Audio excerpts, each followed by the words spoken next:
I was paying for a cake at the grocery store when the cashier, an older man in his 60s, suddenly took my arm. His eyes held an intensity that made me uncomfortable, and he leaned in to whisper something in my ear. His words hit me like an unexpected blow, something about my son and his family that left me completely paralyzed. I couldn't believe what I had just heard. The man let go of my arm and continued scanning groceries as if nothing had happened. But I stood there, the receipt trembling in my hand, trying to process the words that were now swirling in my head. I walked out the back entrance of the store. I needed fresh air and time to think. My heart was pounding so hard I could hear it in my ears. Was it possible that what this stranger had told me was true? Or was it just a misunderstanding from someone who didn't really know my situation? I decided to hide behind some trash dumpsters near the parking lot. From there, I could observe without being seen. If what I had heard was true, I would soon know it with my own eyes. My name is Adeline Thorne. I'm 67 years old, and all my life I've worked hard to keep my family together. I live alone in a small apartment downtown on a pension that barely covers the basic bills. Every month, I count the dollars several times before deciding what to spend them on, always prioritizing the needs of others before my own.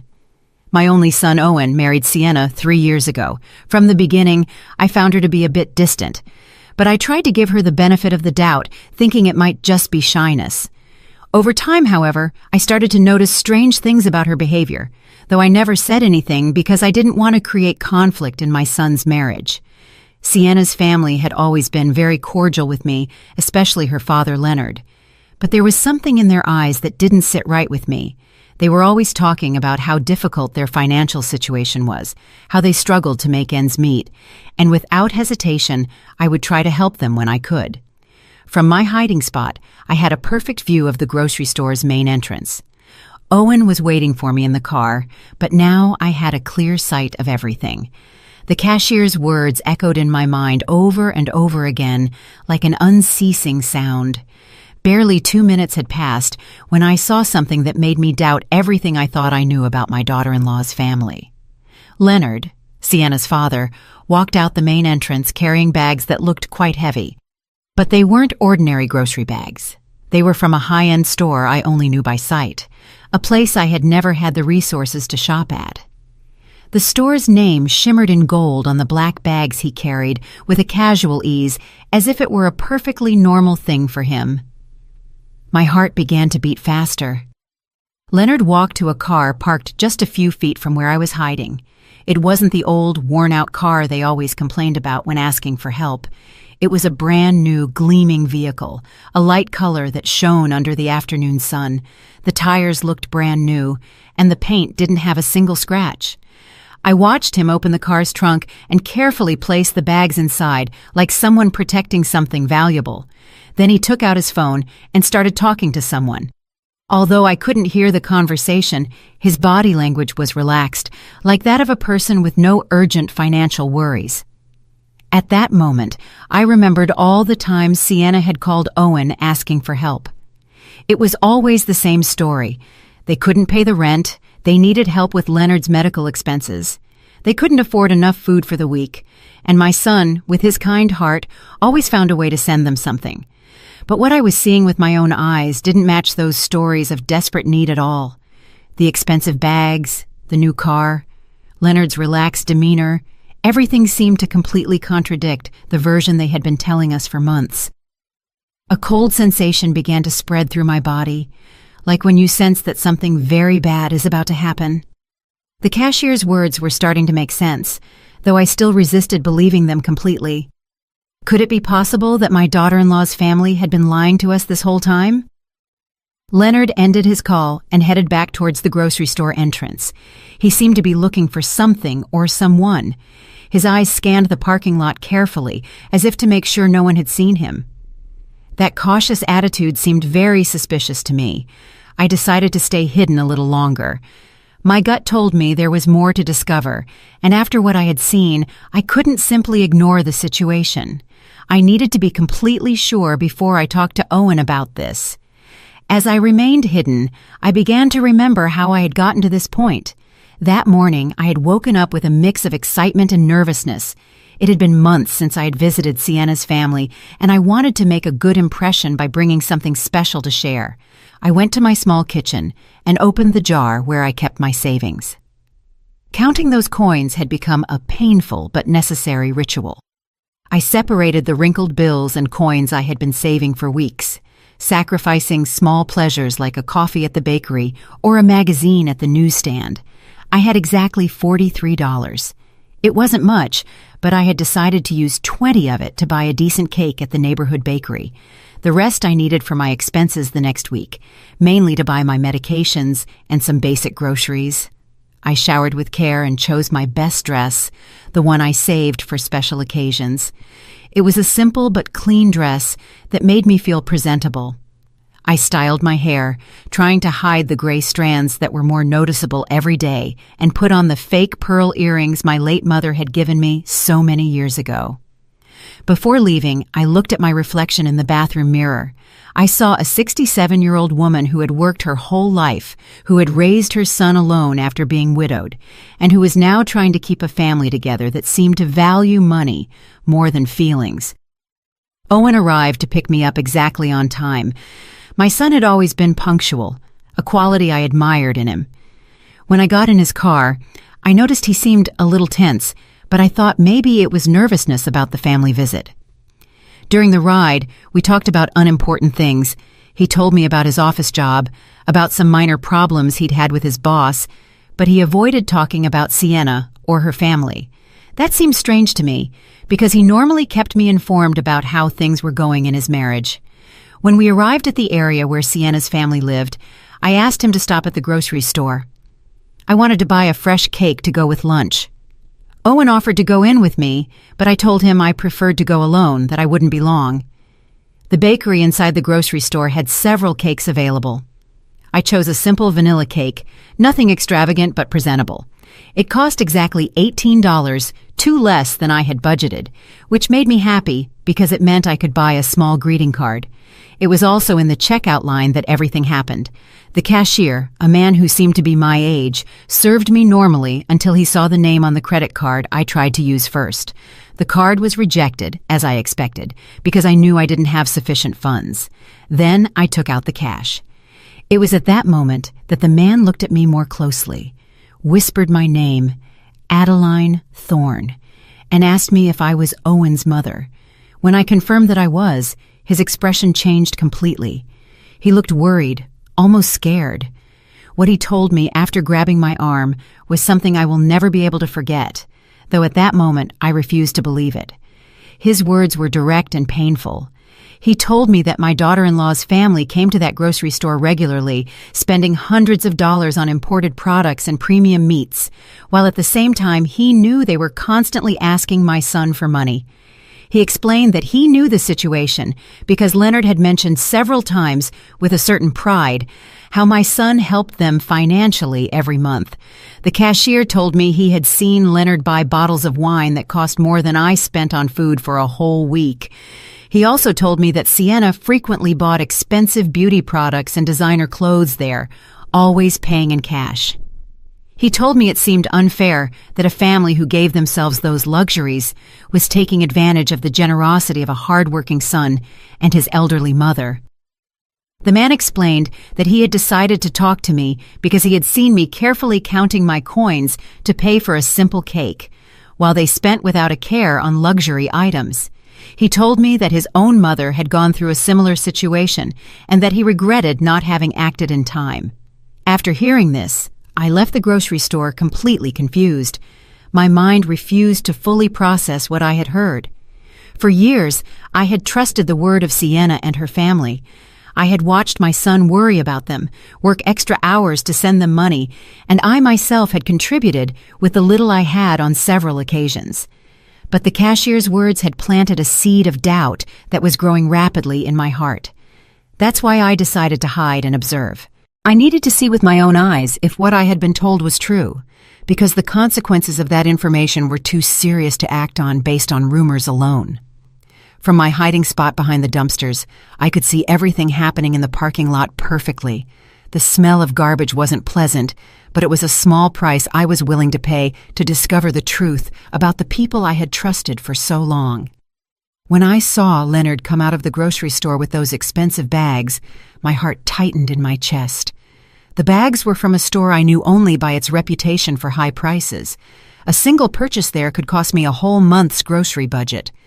Leonard walked with the confidence of someone who has no financial worries. His clothes were new, his shoes shined, and his watch looked expensive even from where I was.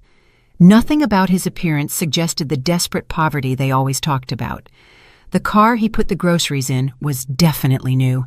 The paint gleamed under the sun, and the tires looked freshly bought.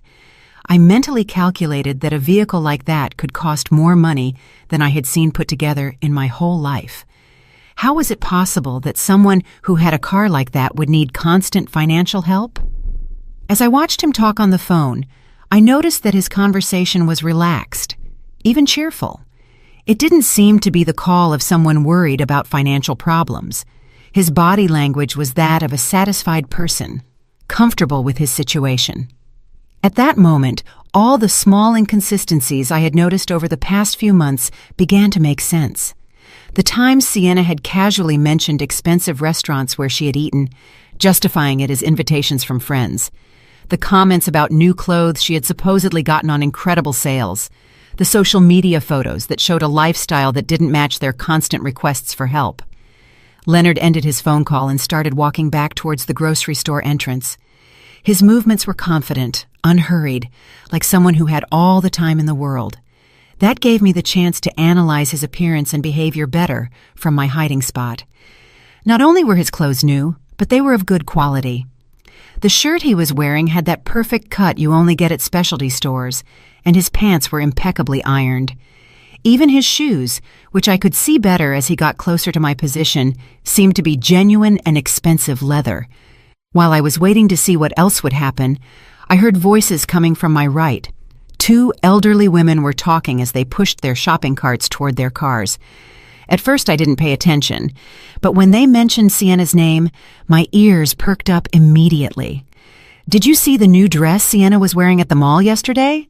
One of them, a woman with gray hair who looked my age, said, "It must have cost at least $200. I saw an identical one in that expensive store on the 2nd floor." The other woman, who was thinner and wore glasses, responded with a knowing tone. "And that's not all, Hermione. I also saw her buying beauty products at that French store. My granddaughter works there and told me that Sienna is a frequent customer. She spends as if money were raining from the sky." My heart started beating faster. These women were talking about the same Sienna who constantly told my son they didn't have money for basic expenses, the same one who had called last week asking for help to buy medicine for her father. Hermione continued, "What strikes me most is how she's always buying new things, but then goes around the neighborhood saying they're going through very difficult financial times. My friend Leonard works at the bank and told me the deposits they receive don't match the story of poverty they're telling at all." "Oh, Hermione, but that's gossip," the other woman replied, though in a tone that suggested she had her own doubts. "Although I must admit, it seems strange to me that they can afford the rent on that big house if they're really as bad off financially as they say." Gossip. My daughter lives on the same block as them and tells me that almost every week, delivery trucks with groceries from the most expensive grocery store in the city arrive, purchases that any of us would take months to be able to afford. The 2 women continued walking away as they talked, but I could hear a few more fragments of their conversation. They mentioned something about parties Sienna's family had recently organized. Parties with abundant, high-quality food, imported wines, and expensive decorations. Every word I heard was like a stab in my heart. For months, I had been feeling sorry for that family, worrying about their well-being, asking my son to help them when he could, and even contributing my own small savings on several occasions. I remembered the time Sienna had called me directly, crying on the phone, telling me they needed urgent help to pay for Leonard's doctor. She had told me they had to choose between buying medicine or food, and that they didn't know what to do. That night, I couldn't sleep thinking about their suffering. The next day, I had gone to the bank and withdrawn $150 from my emergency savings, money I had been saving for a possible medical emergency of my own, but which I decided to give her because I couldn't bear the thought of them suffering when I could help. Now, listening to these women talk about that same family's luxurious lifestyle, I felt like the most foolish woman in the world. How could I have been so naive? How had I not seen the signs that were apparently obvious to the whole neighborhood? Leonard came out of the grocery store again, this time with a smaller bag. He headed back to his car, but this time he stopped to talk to a man who was washing a car near his. I couldn't hear the conversation, but they both seemed relaxed and friendly. The man Leonard was talking to wore work clothes, but you could tell he respected Leonard. His body language suggested that Leonard was someone of a certain status in the neighborhood, someone who commanded respect, possibly because of his financial situation. After a few minutes, I saw Leonard hand the man something. From my distance, it looked like money, several bills that he handed over without apparent effort. If they were truly going through financial difficulties, as they said, how could he afford to give money to strangers so easily? At that moment, my phone vibrated. It was a text message from Owen asking me what had happened, why I was taking so long at the grocery store. I had completely forgotten about him, still waiting for me in the car, probably worried about my delay. I quickly replied that I was on my way out, that I had been in a very long line. A lie. Lying to my own son hurt, but I needed more time to process everything I had seen and heard. I couldn't get back to his car and tell him my suspicions immediately without more evidence. As I was writing the message, Leonard said goodbye to the man and got into his car. The engine started with a smooth, powerful sound, confirming that it was a good quality and probably recent vehicle. I watched him leave the parking lot with a tranquility that completely contrasted with the image of financial desperation his family had been projecting. I decided to leave my hiding place and walk toward where Owen was. I needed to act normally, at least for now, but my mind was already working, trying to recall all the strange details I had overlooked in recent months, all the small signs that now took on a completely different meaning. When I got to the car, Owen looked at me with concern. "Mom, are you okay? You look pale," he said as I settled into the passenger seat. "Did it take them a long time to check you out?" "Just the line, son," I replied, trying to keep my voice steady. "You know how grocery stores are on weekends." But inside, my heart was beating so hard I was afraid he could hear it. Owen started the car, and we began heading to Sienna's family's house.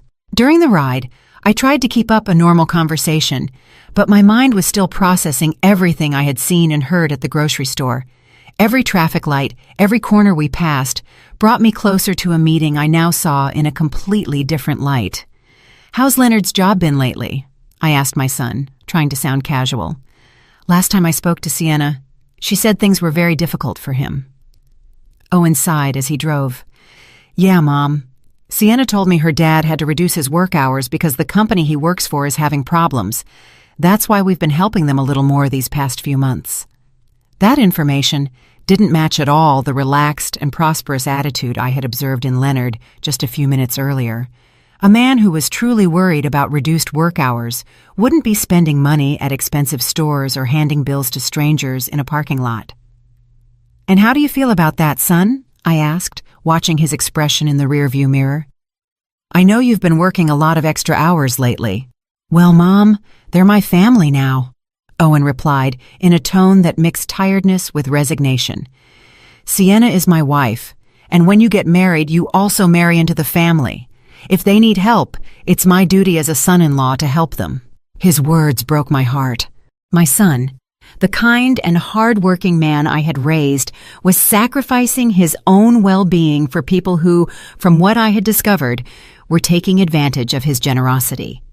How much longer could this situation continue without seriously affecting his own financial stability? We arrived at the neighborhood where Sienna's family lived.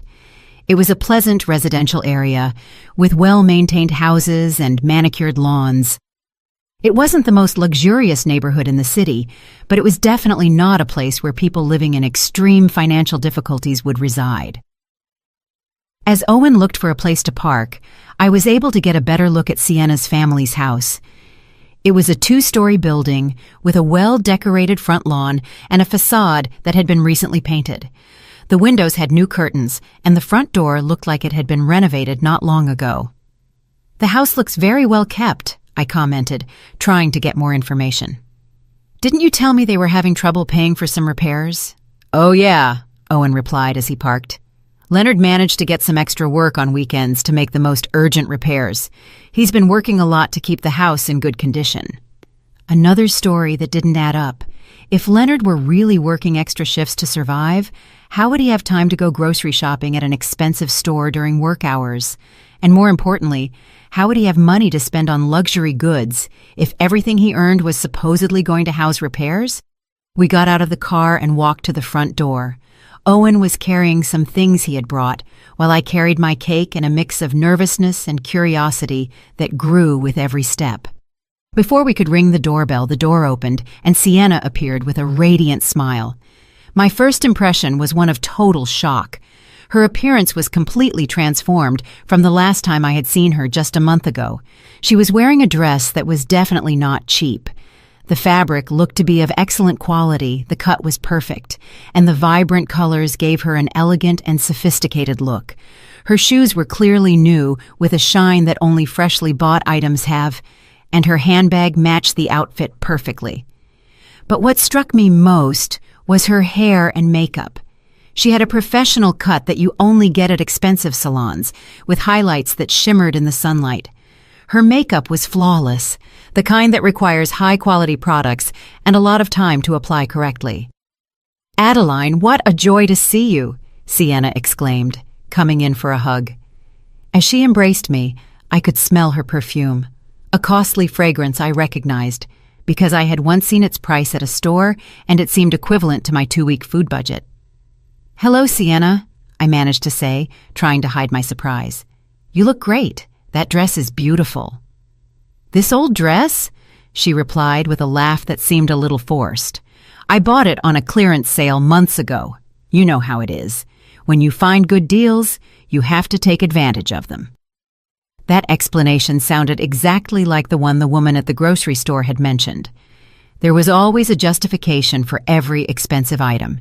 Incredible deals, gifts from friends, second-hand purchases that looked new. How many extraordinary coincidences could one family have? We went into the house, and I immediately noticed other details that didn't fit with the story of financial difficulties. The living room had been recently redecorated. The furniture wasn't the same as I remembered from my last visit. There was a new leather sofa that looked expensive, a glass coffee table that gleamed impeccably, and several decorative objects that were definitely not cheap. On the wall was a large flat-screen TV that hadn't been there before. It was a recent model, one of those that cost several $1,000s. How could a family in a financial crisis explain the purchase of a luxury television? "Dad, look who came to visit," Sienna called towards the inside of the house. Leonard appeared from what seemed to be the kitchen, wiping his hands with a towel. When he saw me, his expression changed slightly. There was a flicker in his eyes, as if for a moment he had seen something he didn't expect, but he quickly regained his usual smile.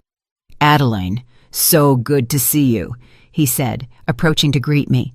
"We hope you're hungry because Sienna has prepared a delicious meal." It was the same Leonard I had seen at the grocery store just an hour before, but now he was acting as if he hadn't left the house all day. His clothes were the same, but he had put an apron over his shirt as if he had been cooking. "I brought a cake to go with it," I said, handing him the box. "I hope you like it." "What a lovely gesture," Sienna exclaimed. "But it wasn't necessary, Adeline. You know you're always welcome here without having to bring a thing." As she spoke, I could see over her shoulder into the kitchen.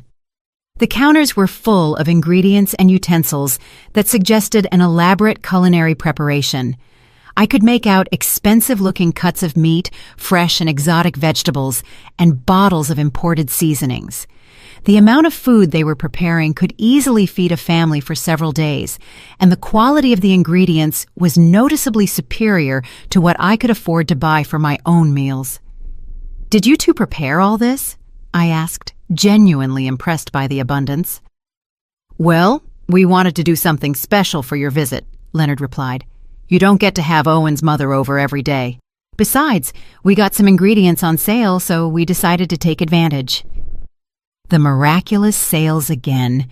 I began to wonder if this family had an extraordinary knack for finding deals, or if these explanations were simply a way to justify expenses they couldn't honestly explain. Owen seemed completely oblivious to my observations. He was chatting animatedly with Sienna about his job and his plans for the next week. His relaxed attitude confirmed that he really believed the version of reality they had presented to him. But I could no longer ignore the evidence before my eyes.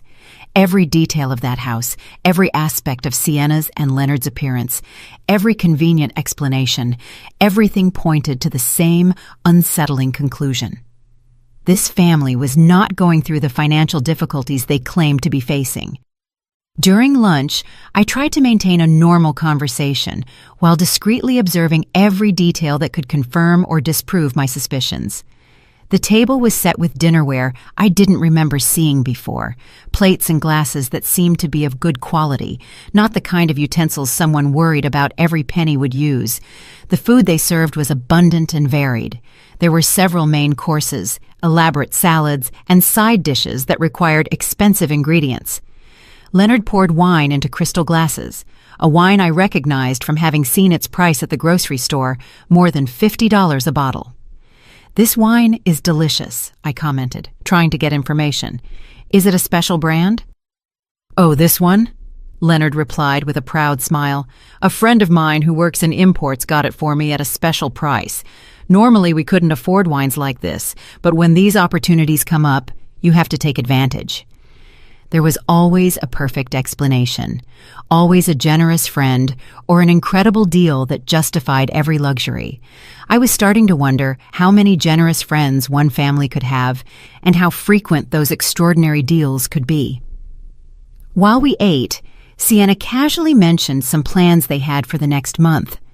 She talked about a family celebration they were organizing, an event that, as she described it, would require a considerable investment in decorations, food, and entertainment. "Sounds expensive," I said without thinking, my words slipping out. "Expensive?" Sienna laughed. "Well, we've been saving for this for months. Besides, Leonard got an extra job that will help us cover the expenses." I immediately remembered what I had seen at the grocery store just a few hours earlier. Leonard spending money as if he had no worries, buying luxury products, driving a new car.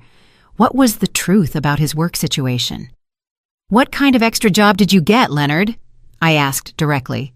For a moment, I saw an expression of discomfort cross his face, as if my question had caught him off guard, but he quickly regained his composure. "Weekend consulting," he replied vaguely. "Nothing too exciting, but it helps supplement the family income." His answer was so general it could mean anything or nothing at all. A man who was truly doing weekend consulting would probably talk with more specificity about his work, especially when the question came from his son-in-law's mother. During the conversation, I noticed that Sienna's phone was constantly vibrating. Every time she looked at the screen, she smiled in a way that seemed significant to me. At one point, when she thought no one was watching her, she replied to a message, typing quickly with a look of satisfaction on her face. "Everything okay with the phone?" I asked with apparent curiosity. "Oh, just some friends organizing a get-together for next week," she replied, quickly putting her phone away. You know how women are, always planning something. But there was something about her expression that didn't convince me. The way she had smiled while reading the messages suggested that the content was more meaningful than simple social plans. After lunch, Leonard offered to show me some of the improvements they had made to the house. We walked through different rooms, and in each one I noticed new or renovated elements. The floors had been recently polished, some walls had fresh paint, and several pieces of furniture had been replaced or rearranged. In the master bedroom, I saw something that particularly caught my attention. On top of the dresser were several shopping bags from expensive stores, some still unopened. The price tags I managed to glimpse showed numbers that seemed exorbitant for a family that was supposedly struggling financially. "Sienna went shopping recently?" I asked, gesturing discreetly toward the bags. "Ah, that." Leonard replied with a nervous laugh. She found some incredible clearance sales this week. Sometimes it's better to buy things when they're on sale, even if you don't need them immediately. That logic seemed completely contradictory to me. A family that was truly in financial difficulty would not have the luxury of buying things they didn't need immediately, no matter how good the deals were. As we returned to the living room, my phone rang. It was a text message from a number I didn't recognize. When I opened it, I saw that it was from the grocery store cashier. He had gotten my number somehow and had sent me a photo. The image showed a grocery receipt from just 2 days earlier. The total was over $400, and the list included premium products, imported meats, fresh seafood, expensive wines, specialty cheeses, and several gourmet items. The name on the receipt was clearly Leonard Williams. Along with the photo was a message. "Mrs. Thorne, I'm sorry to bother you, but I thought you should see this. This receipt is from 2 days ago. Your family needs to know the truth." My heart started beating faster. The evidence was there, in black and white, a $400 purchase of luxury goods made just 2 days before our visit by the same man who was supposedly struggling to pay for basic expenses. I quickly put my phone away before anyone noticed my expression of shock, but my mind was already working, connecting all the dots I had been observing over the past few hours. We returned to where Owen and Sienna were, who were still chatting animatedly. My son seemed relaxed and happy, enjoying what he thought was quality time with his in-laws. He had no idea of the theatrical performance he was witnessing. "Are you feeling okay, Mom?" Owen asked me, probably noticing that my expression had changed. "You look a little pale." "Just a little tired," I lied. "I'm not used to such long outings anymore." Sienna immediately offered to make me some tea or get me something to make me feel better. Her apparent concern would have been touching if I hadn't been starting to understand the true nature of her character. For the next hour, I continued to observe and listen, mentally collecting evidence of every inconsistency, every inexplicable luxury, every convenient justification. The list grew constantly. Sienna's new clothes, Leonard's car, the well-maintained house, the abundant food, the expensive wine, the shopping bags, the receipt I had received.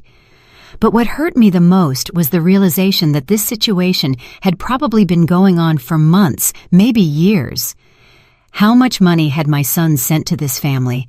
How many sacrifices had he made? And how many had I made to help people who didn't actually need help? When we finally said goodbye and left the house, my mind was completely made up. I couldn't let this farce continue. My son deserved to know the truth, however painful it was, and I had a responsibility to protect him from further manipulation. During the drive back home, Owen commented on how nice the visit had been and how well Sienna's family looked. His words were like daggers in my heart, because I knew I would soon have to shatter that happy image with a much darker and more disappointing reality. "Yes, they look very well," I replied carefully, choosing my words precisely. Maybe too well for a family that's going through such severe difficulties. The drive back home was one of the most difficult of my life. Every mile we drove took me physically away from the house where I had discovered the truth, but brought me emotionally closer to a decision that would change everything for my family. My mind was a whirlwind of contradictory thoughts, doubts, and a growing sense of indignation that I struggled to keep under control. Owen was driving calmly, occasionally whistling a tune that showed his good mood. For him, we had spent a pleasant afternoon with his in-laws, sharing a delicious meal and strengthening family ties. He had no idea that his mother had been collecting evidence of what seemed to be an elaborate and prolonged scam. "Mom," he said as we waited at a traffic light, "I'm so glad to see you get along so well with Sienna's family. I know you had some reservations about our marriage at first, but I think now you can see what good people they are." His words broke my heart. My son, my only son, was being manipulated by people who had turned the exploitation of his generosity into an art. How could I tell him that the people in whom he had placed his trust and his money were probably professional liars? "Owen," I began carefully, Have you ever noticed anything inconsistent in the stories Sienna tells you about their financial situation? My son glanced at me briefly before returning his gaze to the traffic. What do you mean, Mom? Inconsistent? How? Well, I continued, choosing my words very carefully. Today I noticed they have a lot of new things in the house. The television, some furniture, Sienna's clothes, all of that costs a considerable amount of money. Owen sighed, and I could see that my comment had hit a nerve. Mom, I already explained that Leonard has been getting extra jobs. Besides, Sienna is very good at finding deals and bargains. Not everything that looks new is necessarily expensive. But don't you think it's strange that a family that needs constant help for basic expenses can afford so many luxuries at the same time? I insisted, trying to keep my tone neutral and non-accusatory. They're not luxuries, Mom, Owen replied with a touch of defensiveness in his voice. They're basic needs they've been able to meet thanks to a lot of effort and sacrifice. They bought the TV secondhand, the furniture was a one-time opportunity, and Sienna's clothes are from clearance sales. Each justification my son repeated was exactly the same one I had heard from Leonard and Sienna during lunch. It was as if they had rehearsed these explanations to perfection, creating a consistent version of reality that could satisfy any uncomfortable question. I decided to try a different approach. Son, have you seen any receipts or documents that confirm these incredible deals, or have you accompanied Sienna when she finds these extraordinary bargains? The question clearly made him uncomfortable. I could see his hands tighten slightly on the steering wheel. Mom, why all these questions? Sienna is my wife. If she tells me she got something on sale, I believe her. Marriage is based on trust. His answer confirmed what I had begun to suspect. Owen had never seen direct evidence of these supposed deals and extra jobs. He was blindly believing everything they told him because he trusted the people he loved. Of course, son, I replied softly. Trust is fundamental in marriage, but it's also important to protect yourself from people who might take advantage of that trust. Are you insinuating that Sienna and her family are deceiving me? Owen asked, now clearly annoyed. Mom, that's a very serious accusation. I'm not accusing anyone, I said quickly, realizing I had pushed too hard. I'm just expressing some concerns I have as a mother who loves you and wants to see you happy and prosperous. The rest of the trip passed in tense silence. Owen was clearly processing my conversation, but I could see from his expression that my words had created more resistance than reflection.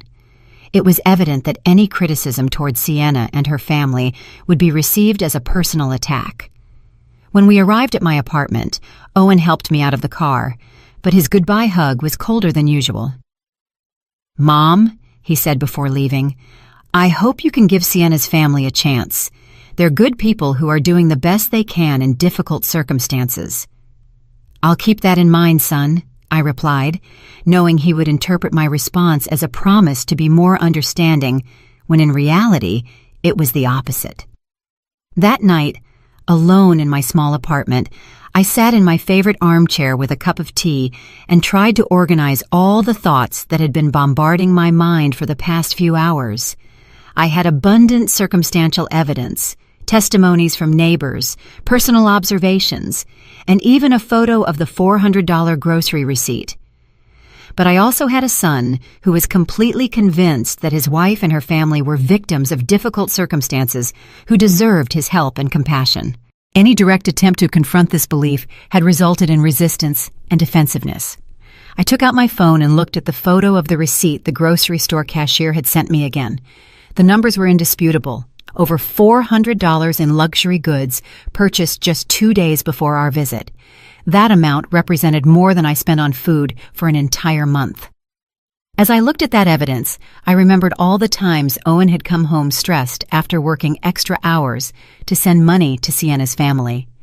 I remembered the occasions when I myself had contributed with my few savings, feeling sorry for their supposed desperate situation. The indignation I had been holding back all day finally began to emerge with force. It wasn't just the money that bothered me, though that was significant. It was the emotional manipulation, the systematic exploitation of my son's good feelings, and the calculated way they had built a web of lies to sustain their lifestyle at our family's expense. It also pained me deeply to realize that they had probably been laughing at us behind our backs. Every time we sent money, every time we worried about their well-being, every time we made sacrifices to help them, they probably saw it as evidence of our naivety and ease of being manipulated. But what tortured me most was the question of what to do with this information. I had the evidence, I had the observations, I had the documented inconsistencies, but I also had a son who would refuse to believe anything negative about his wife without absolutely irrefutable proof. If I acted too quickly or too confrontational, I ran the risk of alienating Owen and pushing him more towards Sienna. But if I didn't act soon, the manipulation would continue, possibly getting worse over time, and my son would continue to be exploited financially and emotionally. I decided I needed more evidence that was so clear and indisputable that even Owen couldn't deny or rationalize it. I couldn't rely only on observations and suspicions. I needed concrete proof that would reveal the true nature of the people who had deceived my family. That night, before I fell asleep, I made a decision that would change the course of the events that followed. I would not directly confront Owen until I had absolutely solid evidence. Instead, I would begin my own discreet investigation, collecting proof that was impossible to deny or explain with convenient stories about miraculous deals and mysterious extra jobs. The following days were the most difficult I had experienced in years. Every interaction with Owen had become an exercise in self-control, trying to maintain normalcy while my mind constantly worked on how to address the situation I had uncovered. The evidence I had collected weighed on my conscience like a burden I couldn't share.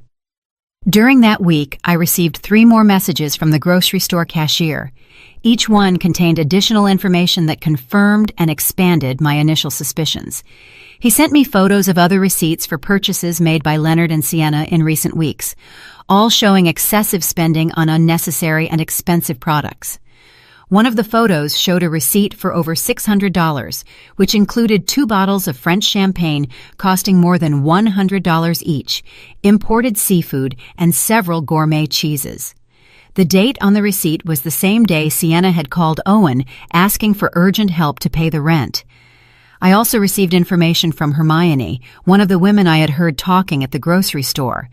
She had gotten my phone number through a mutual friend and contacted me because she had decided I needed to know more details about the situation. Hermione told me that Sienna's family had been organizing regular parties at their house, events with professional catering and expensive decorations.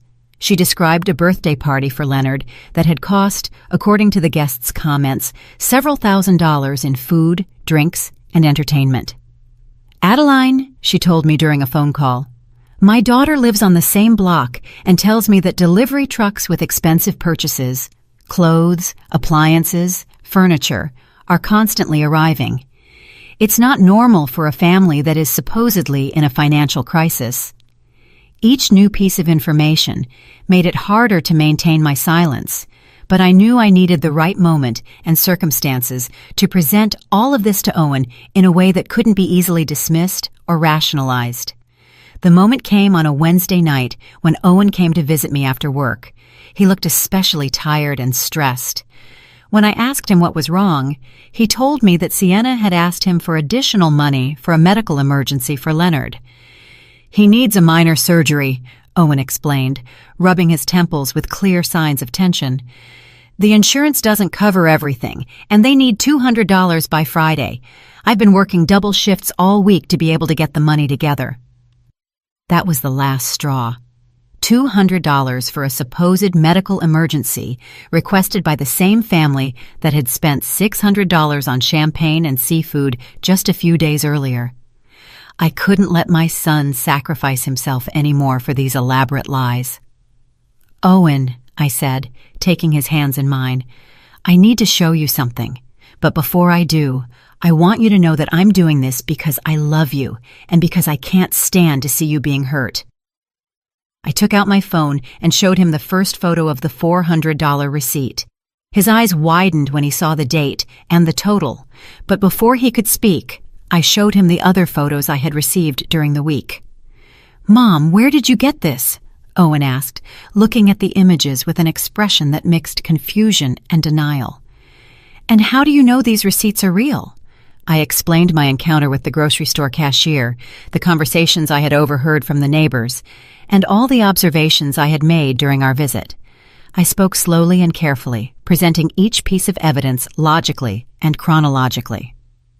"But there has to be an explanation," Owen insisted, although his voice no longer sounded as convinced as before. "Maybe Leonard had a good month at work, or maybe they received money from another source." "Son," I replied gently, "these luxury purchases were made on the same days that Sienna called you asking for help with basic expenses. Doesn't that seem like too much of a coincidence?" I could see the realization starting to sink into his mind. His eyes moved between the photos on my phone and my face, looking for some way to reconcile what he was seeing with what he had believed for so long. "Besides," I continued, showing him the information I had gotten about the expensive parties, "the neighbors have seen how this family really lives. It's not the story of desperate poverty they've been telling you." Owen got up from his chair and started pacing my small living room. I could see his mind working, recalling past conversations, broken promises, and small inconsistencies that he had probably ignored or rationalized before. "But why would they do this?" he finally asked in a voice that sounded completely defeated. "Why would Sienna lie to me about something so important?" "Because it worked," I replied honestly. "Because you've been sending them money regularly without asking questions, trusting their word. For them, you're a reliable source of additional income that they can use to maintain a lifestyle they couldn't otherwise afford." Tears began to form in my son's eyes. Seeing his pain broke my heart, but I knew it was necessary to free him from this destructive manipulation. "How much money have I given them in total?" he asked, though he seemed afraid of the answer. We had reached the moment of complete truth. "According to what you've told me over the past few months, probably more than $5,000, and that's not counting the help I've given them myself." The number hit him like a physical punch. $5,000 represented months of extra work, personal sacrifices, and lost opportunities for his own future, all given to people who had been systematically deceiving him. "I need to talk to Sienna," he said finally, with a determination I hadn't heard in his voice in a long time. "I need to confront her with this information and hear her explanation." "Are you sure you're ready for that conversation?" I asked him. "Once you put this information on the table, there will be no turning back. Your relationship will change forever, no matter what her answer is." Owen was silent for several minutes, looking at the photos on my phone over and over again. I could see him processing not only the financial evidence, but also the emotional implications of having been deceived by the person he loved. "Mom," he said finally, "thank you for showing me this. I know it must have been difficult for you to decide whether to tell me or not, but you were right. I needed to know the truth." I hugged him tightly, feeling both relief and worry about what would come next. The truth had finally come to light. But now came the most difficult part, facing the consequences of years of lies and manipulation. "What are you going to do now?" I asked. "I'm going home tonight, and I'm going to have a very serious conversation with my wife," Owen replied with a firmness he hadn't shown in months. "And depending on what she says, I'm going to make some important decisions about our future." Owen left my apartment that night with a determination I hadn't seen in him for months. I stayed awake very late, unable to sleep, wondering how the confrontation between my son and his wife would unfold. I knew the next few hours would be crucial for the future of our family. At 2 a.m, my phone rang. It was Owen, and his voice sounded completely different when I answered. There was a mix of pain, anger, and something that sounded like relief. "Mom," he said without preamble, You were right about everything. Completely. What happened, son? I asked, although from his tone, I could already imagine that the confrontation had not gone well for Sienna. When I got home, I decided to check some things before I talked to her. I went to our room and looked through her things, something I had never done before because I trusted her completely. What I found left me speechless. Owen told me that he had found several shopping bags hidden in the closet, all from expensive stores, with receipts that showed hundreds of dollars in expenses for clothes and accessories. He also found jewelry he had never seen Sienna wear, still with their original price tags. But that wasn't the worst part, Mom. In her purse, I found a notebook where she had written down all the money she's asked me for over the past 2 years. Every lie, every emergency, every invented story is documented there as if it were a job. My heart sank when I heard this. The situation was even worse than I had imagined. Not only had they been lying about their financial situation, but they had been keeping a detailed record of their scam as if it were a legitimate business. And what else was in that notebook? I asked, although I feared the answer. Plans to ask for more money, Owen replied bitterly. She had noted that the next story would be a dental emergency for her mother that would cost $1,800.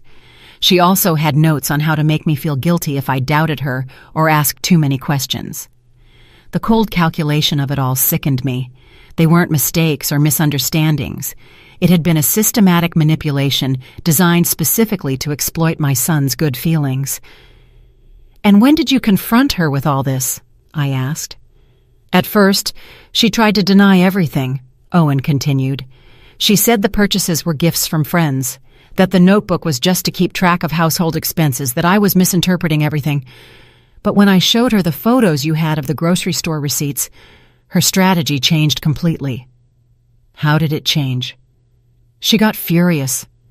She yelled at me that I had no right to go through her things, that my family had never really accepted her, and that it was all your fault for putting ideas in my head. She said you had always been a meddling mother-in-law who wanted to destroy our marriage. Those accusations hurt, but they didn't surprise me. It was typical of professional manipulators to try to turn the situation around and become the victims when confronted with evidence of their lies. But what impacted me most, Owen continued, was when she finally admitted the truth. She told me that her family had never been in a financial crisis, that Leonard has a stable job that pays well, and that it had all been a strategy to take advantage of my generosity. She used that word specifically, take advantage? Exactly that word. Mom, she said I was easy to convince and that my family had money that we could afford to share, as if we were responsible for maintaining their luxurious lifestyle.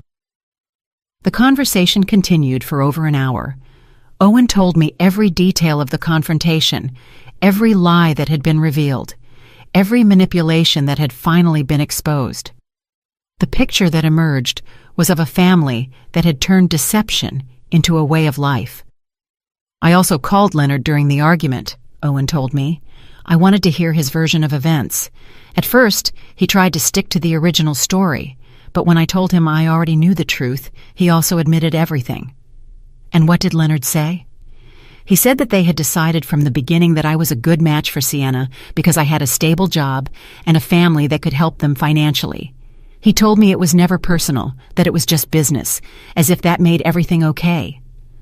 The coldness of that admission left me speechless. Not only had they deceived my son, but they had seen him from the beginning as a source of income, not as a human being with his own feelings and needs. And what did Sienna say when her father admitted everything? I asked. That was the most revealing part of the whole night, Owen replied with a bitter laugh. She got mad at him for ruining the plan. She wasn't angry because the lies had hurt our marriage, but because her father had confessed and ruined her ability to continue deceiving me. For the next hour, Owen told me how he had discovered more details about the extent of the lies. The supposed medical emergencies had never existed. Leonard's work problems were completely fabricated. Even the incredible deals that explained all their luxuries had a simpler explanation. They simply bought what they wanted with the money my son sent them regularly. What hurts me the most, Mom, he told me toward the end of our conversation, isn't just the money I lost. It's realizing that for 2 years of marriage, I never really knew the woman I married. Everything was an act designed to keep me giving them money. "And what are you going to do now, son?" I asked him, although from his tone, I already suspected what his answer would be. "I've already told Sienna that our marriage is over tonight. There's no way to rebuild trust after such a systematic and calculated betrayal. Tomorrow, I'm going to start the divorce proceedings." Although I knew it was the right decision, my heart ached for my son. No one deserves to discover that the person they love has been so elaborately deceiving them for so long. I also made it very clear that they won't get another cent from our family, Owen continued. "And I told her that if they try to contact you asking for help, you should tell them exactly what I think of their methods." "Of course, son," I assured him. "That family will never again receive help from us." "Mom," Owen said before hanging up, "thank you for having the courage to show me the truth. I know it must have been difficult for you to decide whether to tell me or not, especially knowing it would probably destroy my marriage. But you saved me from years more of being used and manipulated." After hanging up the phone, I sat in the darkness of my apartment, processing everything that had happened. The truth had finally come to light, but it had come at a very high cost for my son. His marriage had ended, his trust had been betrayed, and he would have to rebuild his life from scratch. But I also knew that in the long run, the truth would have freed him from a situation that would only have gotten worse over time. Sienna and her family would never have stopped asking for money. They would never have voluntarily confessed their lies, and they probably would have escalated their manipulations until they had completely drained my son's resources. The months that followed that revealing night were a process of healing and rebuilding for our entire family. Owen temporarily moved into a small apartment near his job while he processed the divorce and reorganized his life. I accompanied him every step of the way, offering him the emotional support he needed to overcome the betrayal he had experienced. The divorce process revealed even more details about the magnitude of the deception. Owen's lawyers discovered that Sienna had been hiding significant assets throughout their marriage. She had a secret bank account where she deposited some of the money she received from my son and had been buying valuable items that she then hid to maintain the appearance of financial need. "Mom," Owen told me during one of our weekly meals, "the lawyer calculated that over our 2 years of marriage, I sent them more than $15,000. $15,000 that I could have used to buy a house, to invest in my future, or to help you when you needed it." The number deeply impacted me. It represented years of my son's honest work, sacrificed for people who had seen him only as a source of easy income. But what made me most proud was seeing how Owen had matured through this painful experience.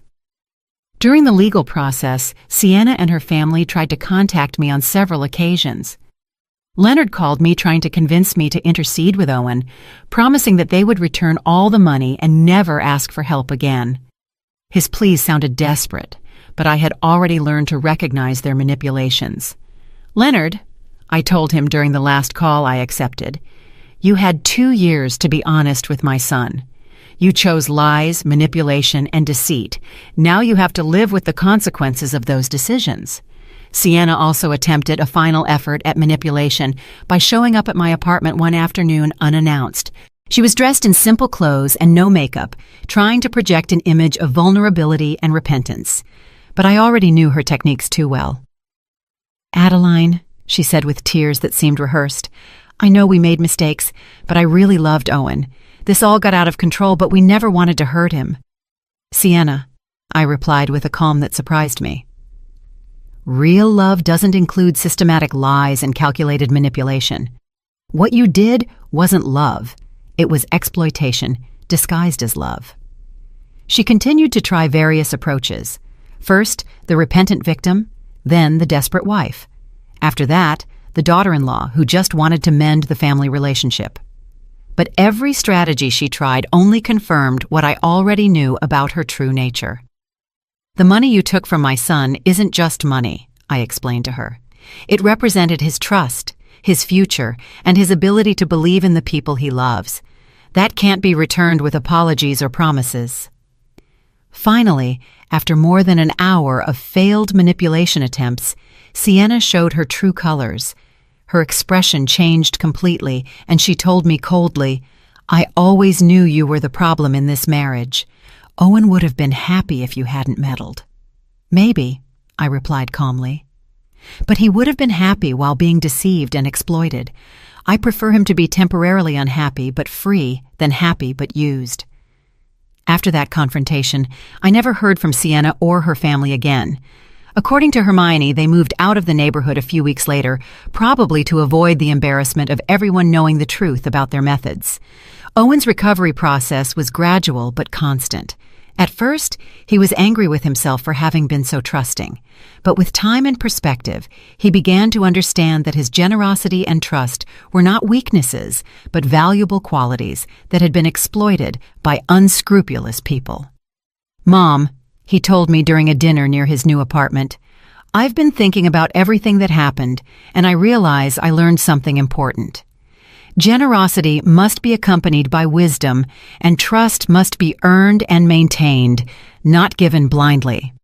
With the money he no longer had to send to Sienna's family, Owen was able to start rebuilding his finances.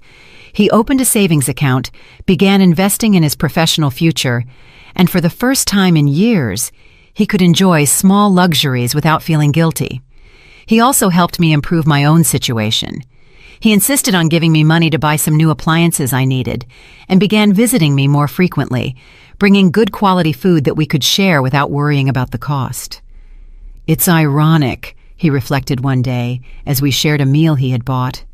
"All this time I was worried about helping a family that didn't need help, while you, who really could have used more support, never asked for anything." That observation deeply moved me.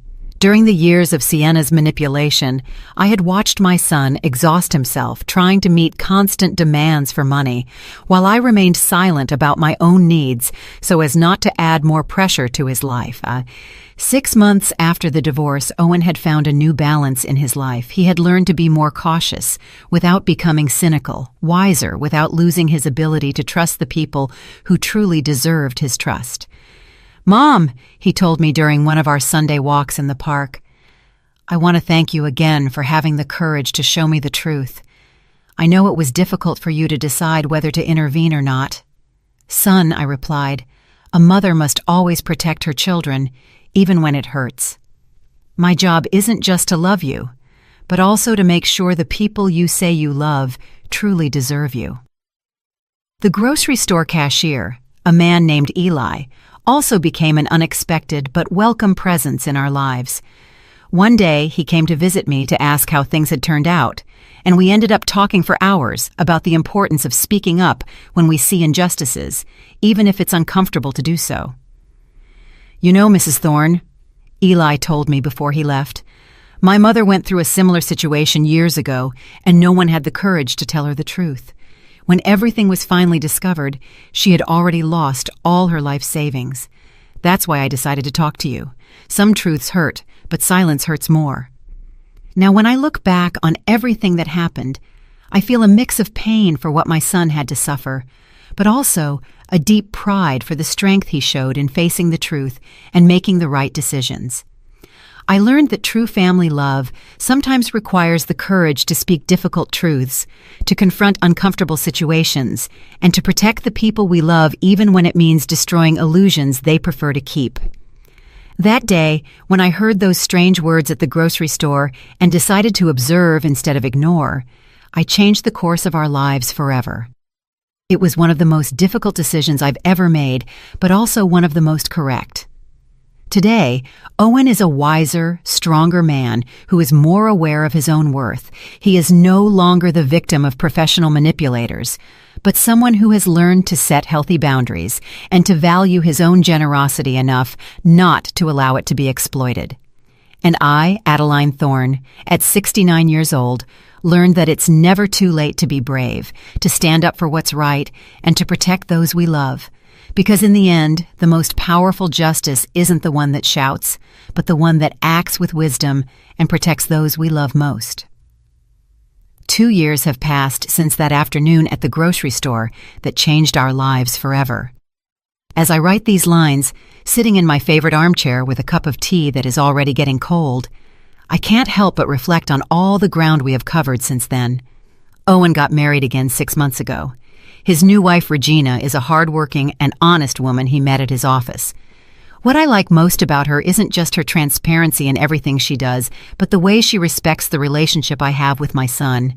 She has never tried to interfere between us or shown the slightest interest in our family finances. The first time Regina came to my house for dinner, she brought the ingredients for us to cook together. "Adeline," she told me as we prepared the vegetables, "I want you to know that I will never ask you or Owen for money. I believe in working for what I need and being honest about what I can afford." Her words moved me to tears, not only for her honesty, but because I realized how traumatized I had been by the experience with Sienna.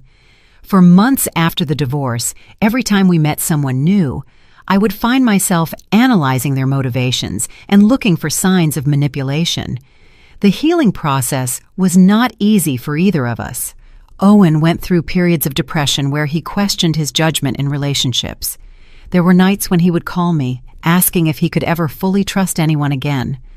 "Mom," he would tell me during those late-night calls, "how can I be sure I won't be deceived again? How can I distinguish between someone who truly loves me and someone who only sees opportunity?" Those conversations broke my heart because I saw how Sienna's betrayal had damaged not only his finances, but his fundamental ability to trust people.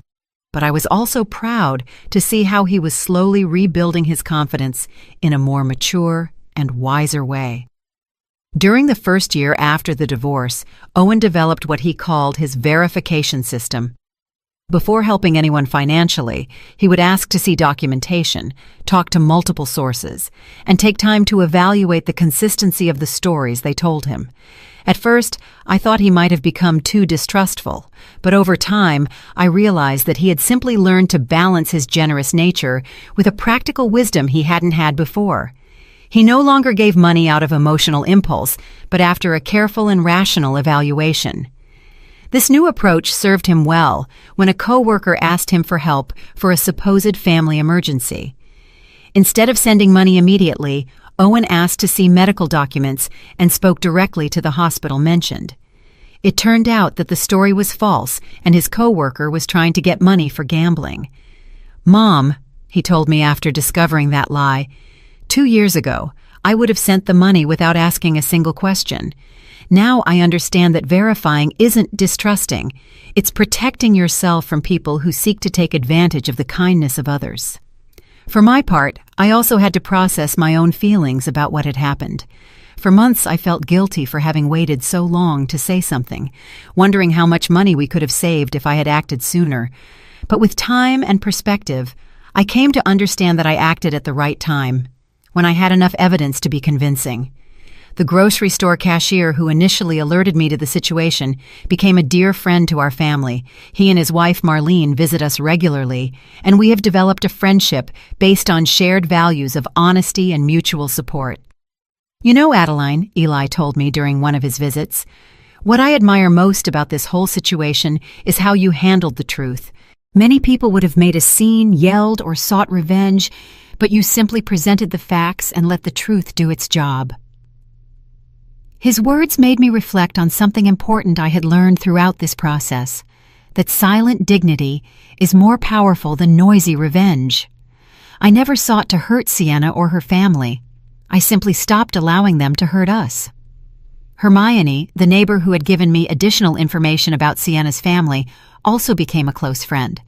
She helped me understand that what we had experienced wasn't unusual, that many families suffer this kind of manipulation, especially when the children are generous and trusting. "My son-in-law works in social services," Hermione told me during one of our conversations. "And he told me that these kinds of family scams are more common than people think. There are people who have turned the manipulation of kind-hearted relatives into a way of life." This perspective helped me understand that we hadn't been particularly naive or foolish. We had simply been targets of people who were experts at exploiting emotions and family ties. The financial impact of the deception was significant, but manageable. Owen calculated that in total, we had lost around $15,000 when my contribution and some loans he had made, which were never returned, were included. However, once the flow of money to that family stopped, our financial situation improved dramatically. With the money he no longer had to send monthly, Owen was able to save for a down payment on a small house. He asked me to live with him and Regina, but I prefer to maintain my independence in my own apartment, although now with better furniture and appliances that he insisted on buying for me. "Mom," he told me when he brought the new refrigerator, "for years I watched you count coins while I sent hundreds of dollars to people who didn't need them. Now it's your turn to have the things you deserve." Regina turned out to be not only a good wife to Owen, but also a considerate daughter-in-law to me. She never tries to compete with my place in my son's life, and always includes me in her family plans and decisions. The difference from Sienna's attitude is so marked that sometimes I find it hard to believe both women exist in the same world.